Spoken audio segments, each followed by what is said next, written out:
ele acaba tendo uma margem de livre-arbítrio muito pequena.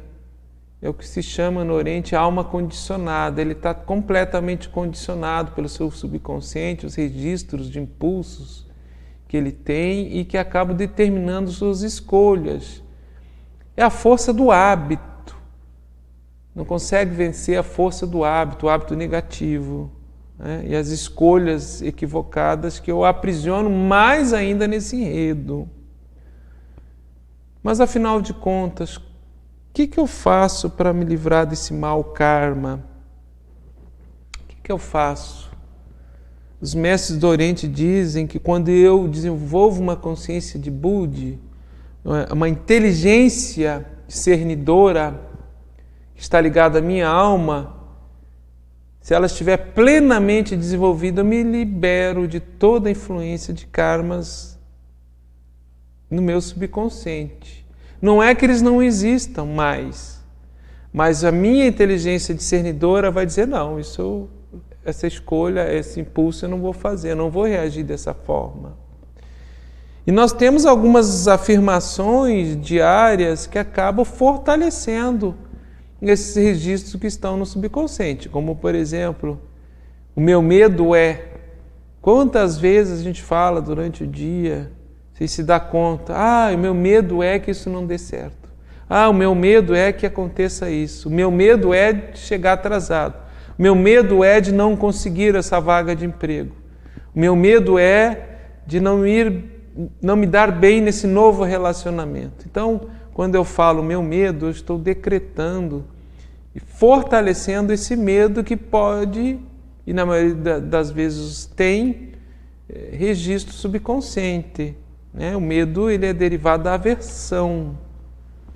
Tem também o instinto de preservação, que não deveria ser o medo, mas ele vem de uma ausência de inteligência discernidora que a aversão toma conta.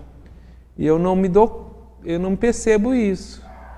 E o medo gera ansiedade, gera fobias, síndromes, processos obsessivos, enfermidades. Eu citei o medo, que é o que é muito vigente, no nosso dia a dia.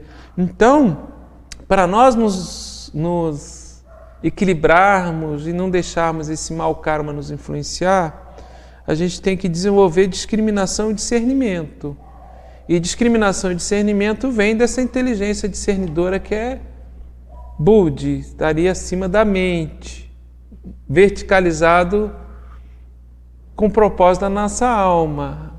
A nossa essência mais profunda, a nossa essência crística, ela é plenamente potencial divino e ela é livre de qualquer influência kármica. Os corpos inferiores, que sofrem influência negativa do karma. E isso nos retém nas reencarnações sucessivas. O corpo mental, a mente, identificada com o corpo físico e os sentidos, ela entende que a ausência do corpo físico daria uma descontinuidade na sua existência. Então ela se apega muito à satisfação dos desejos e dos sentidos, que é uma armadilha que a mente nos leva a criar mais karma ainda, ter karma ruim, ter escolhas equivocadas. Mas como eu desenvolvo esse corpo Buddha, esse discernimento intuitivo, essa inteligência discernidora, para mim perceber, enquanto observador dos meus pensamentos, dos meus impulsos, aquilo que está me levando a fazer escolhas equivocadas, e eu dizer, não, eu reconheço esse pensamento, eu reconheço esse medo, mas eu não vou ter nenhuma atitude que fortaleça isso, e isso eu não vou fazer. E você você freia esse impulso e você vai limpando esse registro no subconsciente. Primeiro passo para a gente limpar esses registros que estão no subconsciente, como se fosse uma malha, sulcos, e efetivamente nós temos esse registro na malha sináptica cerebral, esses sulcos que vibram no subconsciente, nós temos que desenvolver uma intenção. A gente começa a identificar, por exemplo, a questão do medo. Eu tenho que ter uma intenção associada a uma vontade que eu enfrente esse medo e diga, eu altere, transmute ele para a confiança, para a segurança que eu sou um ser divino, que nada vai me afligir, que são minhas próprias ideações, minhas próprias criações mentais e tormentos da mente que geram o medo. Então, modificar isso. Esta intenção, ela pode ser uma afirmação contrária ao medo. Então, se eu estou lidando, eu já identifico um padrão de medo, eu crio uma afirmação em contrário. Eu sou um ser divino, um ser de luz, nada me afeta. Por exemplo, essa é uma afirmação. Eu sou um ser divino, um ser de luz, nada me afeta. Eu sou um ser divino, um ser de luz, nada me afeta.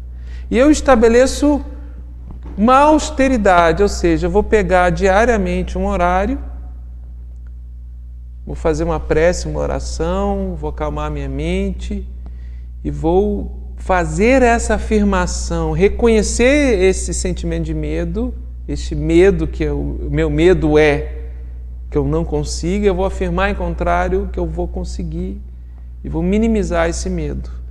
Através de afirmações intencionais, positivas em contrário, usando o poder e o empoderamento com a vontade pessoal. Não tem outro caminho. Um espírito pode fazer para a gente, um guardião, um mago, uma oferenda, mas isso é transitório, é pontual.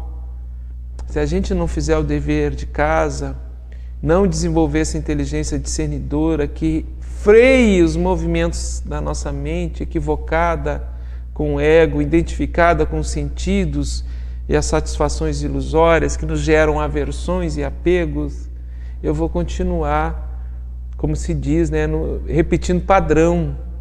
Eu não altero esses padrões cognitivos, mnemônicos, de memória, que estão registrados na minha malha sináptica cerebral e nesses sulcos do subconsciente.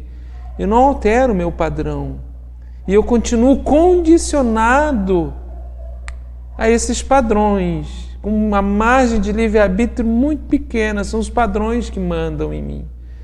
Percebam que tem pessoas, elas às vezes estão 10, 12, 15 anos, quase que semanalmente indo no aconselhamento com o pai velho, com o caboclo, ou na sua igreja, no seu culto da sua igreja, ou do seu templo religioso, ou da sua prática espiritual, de fé, dentro da religião que abraçou, e não altera esse padrão.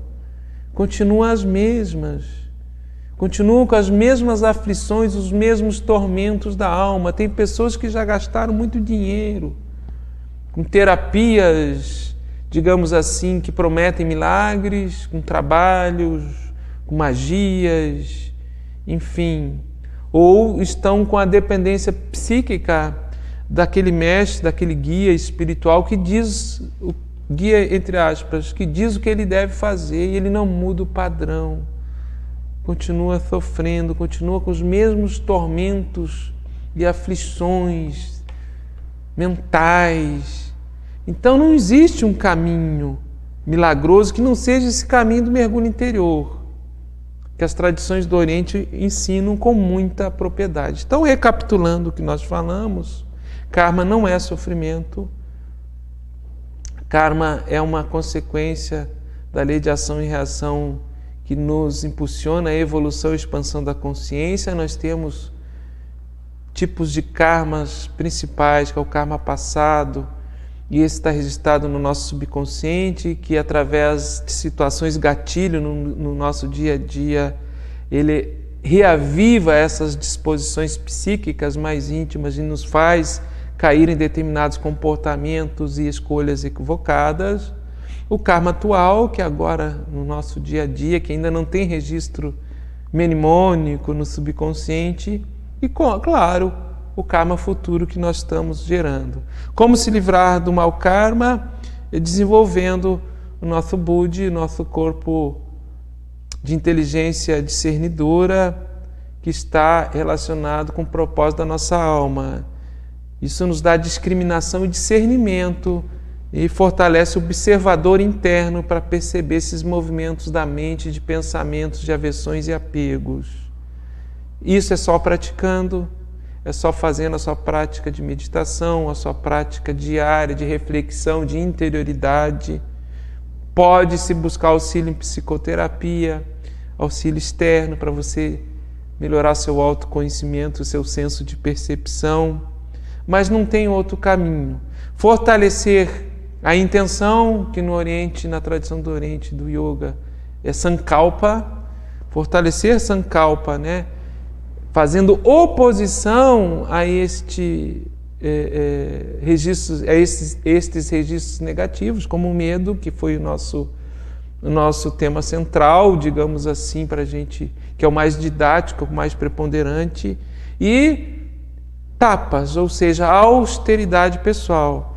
Você tem que ter uma austeridade com esse sentimento de medo e confrontá-lo positivamente através de afirmações em contrário que vão minimizando esse impulso e modificando esses registros sinápticos na nossa rede cerebral elétrica e no subconsciente. Isso nos dá interioridade, nos dá amadurecimento. Ou vamos continuar, se nós não enfrentarmos isso, vamos continuar como almas condicionadas, sofrendo o efeito negativo de nossas próprias ações, sofrendo as reações de nossas próprias ações, sem ter a possibilidade de fato de exercitar o livre-arbítrio, de escolher aquilo que nós vamos permitir na nossa casa mental ou não. Vamos continuar dominados pelos hábitos? São os hábitos que nos mandam? Continuaremos condicionados a eles e retidos nesses decretos do subconsciente que estão lá de medo, de insegurança, de escassez, de tristeza, de falta de paz de espírito? Fica aqui a nossa proposta de reflexão. Estabeleça a sua prática com a força e intenção. Força de vontade e intenção. Força de vontade é Ogum, intenção discernidora Xangô e a prática, a austeridade, né, pessoal, na sua prática, buscando fortalecer a sua vontade, a sua inteligência discernidora e minimizar esses impulsos de karma negativos que estão registrados no subconsciente. Nosso saravá fraterno, eu sou Norberto Peixoto, espero ter auxiliado na nossa reflexão. Até a próxima oportunidade, meus irmãos.